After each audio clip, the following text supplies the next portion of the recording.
Assalamualaikum warahmatullahi wabarakatuh.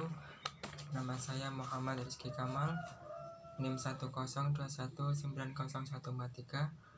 kelas SMF, akan mempresentasikan makalah saya yang berjudul Dar'u al-Mafazid wa Jalb al-Masyalih. Yang pertama yaitu kita akan membahas tentang dasar kaidah. Dasar kaidah saya ambil dari kitab Al-Muwafaqat fi Usul al-Ahkam yang ditulis oleh Imam Asy-Syaitibi, yang artinya yaitu sesungguhnya syariat itu diturunkan untuk merealisasikan maksud Allah dalam mewujudkan kemaslahatan diniyah dan dunyawiyah secara bersama-sama.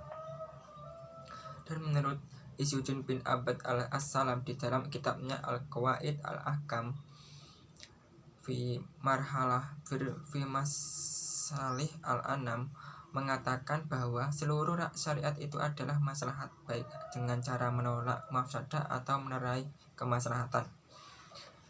Yang kedua yaitu definisi dar'u mafsadah dan kriteria al-mafsadah. Yang pertama, pengertian al-mafsadah. Dar'u mafsadah artinya masalah darurat. Apabila menghadapi mafsadah pada waktu yang sama, maka cara memilih untuk meninggalkannya adalah dengan didahulukan yang paling buruk akibatnya, karena pada hakikatnya mengantisipasi mafsadat berarti mengejar maslahah. Yang berikutnya yaitu kriteria mafsadah. Kriteria mafsadah ada 5. Yang pertama yaitu sesuatu di mana nilai manfaat atau bahayanya benar-benar ada dan bersifat terus-menerus. Yang kedua, sesuatu di mana keberadaan manfaat dan bahayanya terlihat jelas pada sebagian besar keadaan dan dapat diketahui dengan akal sehat. Yang berikutnya yaitu sesuatu di mana tidak ada kemungkinan untuk tergantikannya sifat manfaat atau bahayanya yang terdapat di dalamnya.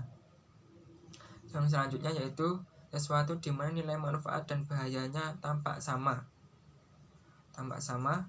berdasarnya, namun salah satunya dapat dimenangkan dengan bantuan dengan murojah.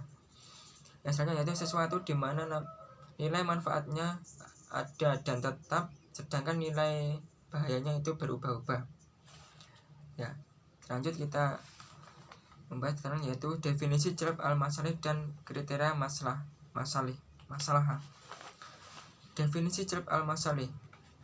Jalb al-masalih artinya meraih kemaslahatan atau kebaikan. Apabila menghadapi maslahat pada waktu yang sama dan harus dipilih salah satunya, maka pilihlah yang paling maslahat. Dalam surat Az-Zumur ayat 17-18 yang berbunyi, "Wabasyir ibadil ladzina yastami'una qawla fayattabi'una ahsana," yang artinya, berilah kabar gembira hamba-hambaku yang mendengar ucapan-ucapan orang dan mengambil jalan paling baik di antaranya. Dari ayat di atas bisa kita simpulkan bahwa ketika ada dua perkara yang baik, maka ambillah perkara yang paling baik di antara keduanya tersebut. Jadi kita lanjut. Kriteria maslahah. Kriteria maslahah yang pertama yaitu kemaslahatan itu harus sesuai dengan maqasid al-syariah dan semangat ajaran dan dalil-dalil quli dan qat'i, baik urusan maupun dalalahnya. Yang kedua, kemaslahatan itu harus meyakinkan, artinya kemaslahatan itu berdasarkan perhitungan yang tepat, cermat dan akurat sehingga tidak meragukan bisa itu mendatangkan manfaat dan menghadirkan bahayanya. Yang ketiga yaitu kemaslahatan itu membawa kemudahan dan bukan mendatangkan kesulitan, dalam arti yang luar biasa dan di luar batas, dalam arti kemaslahatan itu bisa dilaksanakan. Yang keempat yaitu kemaslahatan itu memberi manfaat untuk sebagian besar masyarakat, tidak kepada sebagian kecil masyarakat. Yang selanjutnya itu contoh penerapan kaidah dalam sebuah kasus.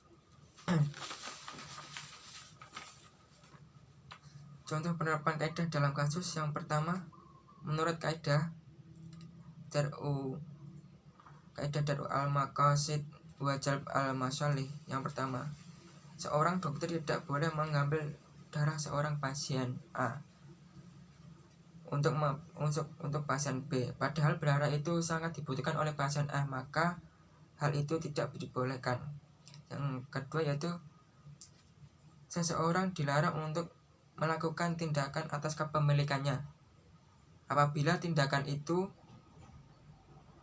sangat membahayakan tetangganya, karena mencegah bahaya dari tetangganya lebih diutamakan daripada mencari kemaslahatan atas dirinya.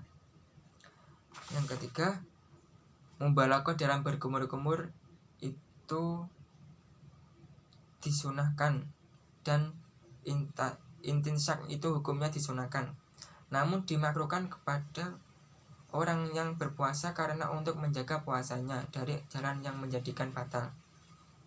Dan yang keempat, menyela-nyela rambut hukumnya itu sunnah dalam bersuci, tetapi dimakruhkan bagi orang yang sedang ihram karena menjaga dan dari rontoknya rambut. Sekian presentasi dari saya. Apabila ada kurang lebihnya saya mohon maaf sebesar-besarnya.